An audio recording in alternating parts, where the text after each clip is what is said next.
I've been stuck in my bedroom for the last 3 days. What I am about to tell you will sound crazy, but I need your help, so please, read. 3 days ago my parents and my older brother went to my cousin's wedding. Me and my brother are not very fond of parties or of my extended family, but since he's the elder son, my parents always drag him along to family reunions. To endure these ordeals he always takes his earbuds with him. Since we moved to our current home, about 10 years ago, things always went missing out of the blue: a key, a toy car, the TV controller, and there was no point in looking for the missing objects. We could search all over the house, and never find them. Nowadays when something goes missing my father will say, "Forget it and it will find its way back to you." And every time, without failure, he was correct, because after a couple days or weeks, sometimes entire months, the missing item would be found in an incredibly obvious location. Me and my family figured this was a normal occurrence, easily explained by healthy faults in our memories and so on, so we got used to it and lived normal lives. On that faithful day, my brother could not find his earbuds, so I said the words that our father had imprinted in our brains. "Forget it and it will find its way back to you." He nodded in agreement and said, "Hopefully it will show up soon." My father and my mother were already waiting for him in the car. I said my farewells from the front door and they left. I wish they didn't. I had spent that entire day reading Blood Meridian. In fact, I carried the book with me to the front porch, and as I was going back I left the book on the dining table, to the right of the hallway that leads to my room. I sat down on my office chair and booted up my PC. I spent the rest of the evening playing video games. It was around 9 p.m. when I heard it. /thump /. Coming from the end of the hallway, the sound of a hardcover book hitting the wood floor. I figured it was my book. I must have left it in some awkward position on the table.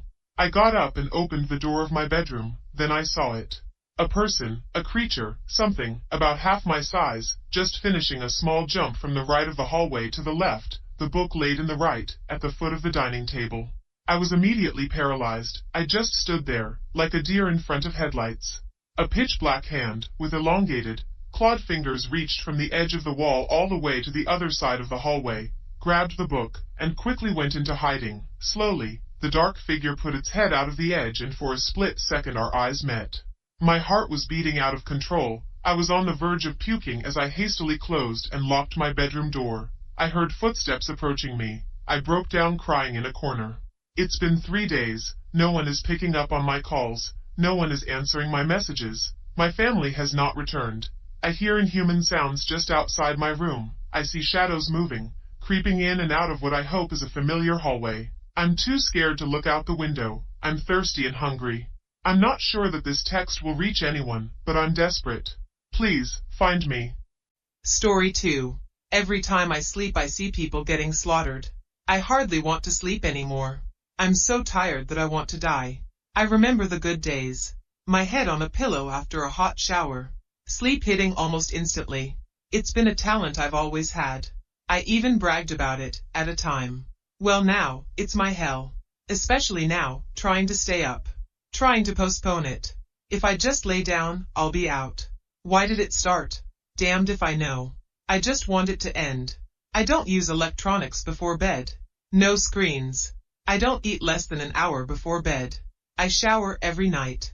I read a book. Something boring like philosophy or whatever. Something to make the lights go out. Boy, they do. Within an hour my eyes are drooping and now I lay me down to sleep. I used to love to sleep. I did it all the time. Even during the day I had designated napping periods and a set bedtime at night. I take my sleep schedule seriously. Sue me. Actually, right now just kill me. They aren't nightmares. I know what you're thinking. No, they aren't. Every time it happens I'm there.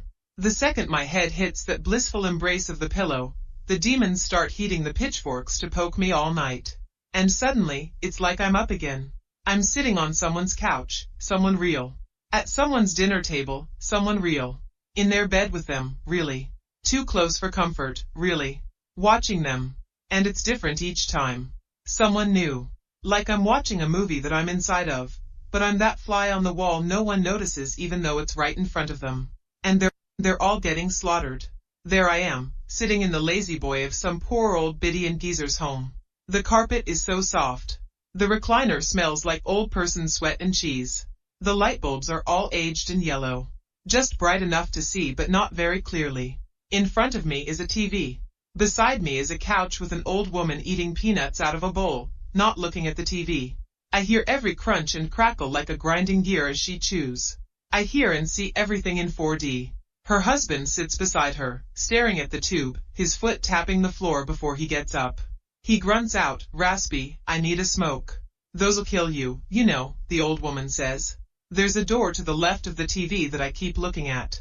One of those sliding doors that go into the wall. It's all the way open. The open blackness yawns like the maw of a blasphemer. Because what comes through is unholy. The old man is slammed into the side of the wall on the opposite side. I don't see him yet, but know what is happening from the noise. He falls to the ground, seizing violently, slamming into everything breakable in the room. His wife at his side, screaming. Peanuts and cigarettes flying everywhere. Me unable to move, and he finally stops. He looks up once at his wife. "Please, Edith. Just kiss me one more time." Confused and afraid, she does. Then they embrace and their lips envelop together. The smacks and slurps of wet flesh slapping together, drool dripping down both of their faces, tongues doing secret handshakes. His hand still clutching the pack of cigarettes. The wife wipes her mouth and looks at him. "What, honey, what was that for?" That's when his face opened up. I used to work at a pigeon hatchery.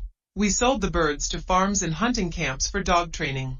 I don't know if you've seen a stillborn squab inside of its egg after you pull back the fleshy layer and see it curled up in there, all red and lumped together like a deformed worm drenched in grenadine and sprinkled with flecks of wood shavings. That's kind of what it looked like. It happened in maybe 5 seconds at most. All of the skin and bones of his face spread open, like an eye dilating all the way. Except inside was something like red mud mixed with meat which landed directly on her face and into her still open mouth. A final kiss goodbye. The woman spasming and writhing in disgust. Spitting and coughing and retching. Me wishing I could do the same. She scrambles, her pink face whipping across the room for an attacker. Her making this low mule's moan over and over and over. Backing up, up, up. She didn't see the coffee table and lands on her side. I hear an audible pop and a shallow gasp. And then I'm out.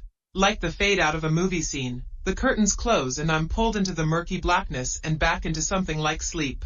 The rest of the night uninterrupted. Now I lay me down to sleep. But it's not a restful sleep. It's a long, tormented, sweaty, hot sleep that wakes me up feeling like I've slept for days on end and with a migraine that would make a priest put a couple bucks in the swear jar. Racking through my brain, telling myself it was a dream. Still smelling the hot, squirming squab of meat. I shower every morning too. Not only because of the sweat, migraine and piss, but also the blood. My nostrils feel like someone stuck a Ticonderoga pencil in each one up to the R. No, I didn't hit my face. No, I'm not sick. No, I'm not going to the fucking doctor. I don't have health insurance and I quite literally cannot afford it.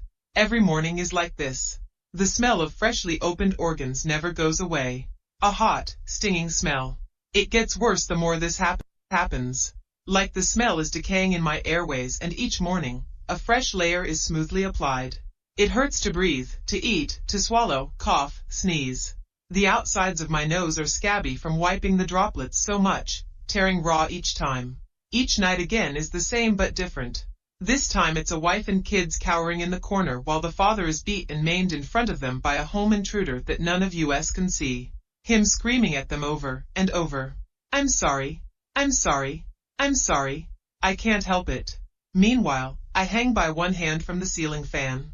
Just checking out the scenery. Another, I'm at the foot of someone's bed in the leapfrog position. Their feet stuck out of the comforter and suddenly beginning to silently convulse, running in place for a moment like a shot hog, while a voice travels under the door. "Tom?" In response, the bump on the far end of the bed begins to stain, and spread, and leak.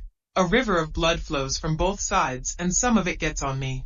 Should have kept his feet under the blanket.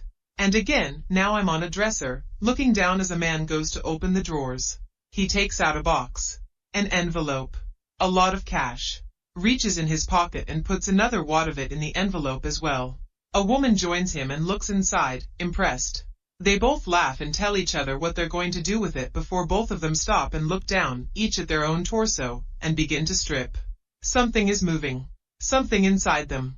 They scream, they cry, Their ribs burst out of them as they fall face down stone dead, and the ribs flap on either side of them like little wings. They don't fly far at all. Their little wings elevate them slightly, but the limp limbs and faces just drag on the floor. They fly in circles in opposite directions of each other around their envelope and spilled pile of cash, leaving a twin snail trail of blood as they do. And every time it's me who has to see. It's been 3 days now that I haven't slept. I'm trying to make sense of it. I don't want it to happen again. I don't want to see it again. I don't watch the news. I don't go out anymore. I don't want to sleep. But it's so late and I'm so tired. I have to. I don't understand it. I need a drink. I need a lot of drink. Maybe that'll be the cure. I'll get wasted. Too wasted for it to happen. Just black out until tomorrow. Like old times. My hand on the bottle, lifting to take a long, glorious swig. But suddenly my head hurts again, so very bad. A migraine tearing through my head like a hot needle of poison, and my nose starts bleeding. Not again. I lose my footing and collapse to the floor crying, naked and screaming like the day I was born. And I feel the slight tickle as a fly lands on my foot.